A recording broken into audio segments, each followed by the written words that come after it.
بسم اللہ الرحمن الرحیم۔ حضرت ابو سعید خدری رضی اللہ کی ایک تفصیلی روایت اس سے پہلے اس کے چند حصے بیان ہوئے۔ فرماتے ہیں پھر نبی اکرم صلی اللہ علیہ وسلم نے قرض کا ذکر فرمایا تو آپ صلی اللہ علیہ وسلم نے ارشاد فرمایا، تم میں سے بعض آدمی قرض کی ادائیگی میں اچھے ہوتے ہیں لیکن اپنا قرض وصول کرنے میں سختی کرتے ہیں۔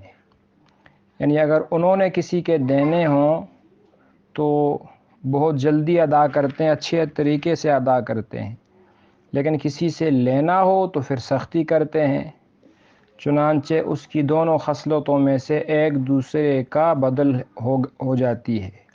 یعنی ایک صفت تو اچھی ہے کہ دوسروں کا قرض ادا کرنے میں اچھا طریقہ اختیار کرتے ہیں، لیکن دوسری صفت بری ہے کہ وصول کرنے میں سختی کرتے ہیں۔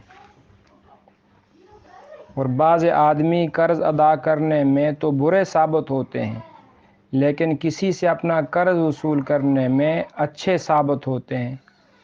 چنانچہ اس کی ان دونوں خصلتوں میں سے ایک دوسرے کا بدل ہو جاتی ہے۔ یعنی جب قرض دوسرے کا ادا کرنا ہو تو برے ہیں، ٹال مٹول کرتے ہیں، اچھے طریقے سے نہیں دیتے، لیکن دوسرے کے ذمے ہو تو اس پر سخت بھی نہیں کرتے، اس کو تنگ بھی نہیں کرتے، تو یہ اچھی صفت ہے۔ پھر فرمایا، تم میں بہترین شخص وہ ہے جو کسی کا قرض ادا کرنے میں بھی اچھا ہو اور اپنا قرض وصول کرنے میں بھی اچھا ہو۔ یعنی اس کے ذمے لوگوں کا قرض ہو تو فوراً ادا کرے، اور اگر اوروں کے ذمے ہو تو سختی نہ کرے اور نرمی اختیار کرے۔ اور فرمایا، تم میں بدترین شخص وہ ہے جو قرض ادا کرنے میں بھی برا ہو اور وصول کرنے میں بھی برا ہو۔ یعنی اگر اس کے ذمے لوگوں کا حق ہے تو ادا کرتا ہی نہیں ہے، ٹال مٹول کرتا ہے، اور اگر دوسروں سے وصول کرنا ہو تو پھر بہت برا ہے، سختی کرتا ہے۔ تو یہ نبی علیہ الصلوۃ والسلام نے یہ نصیحت فرمائی کہ بہترین شخص وہ ہے کہ قرض ادا کرنے میں بھی اچھا ہو، وصول کرنے میں بھی اچھا ہو۔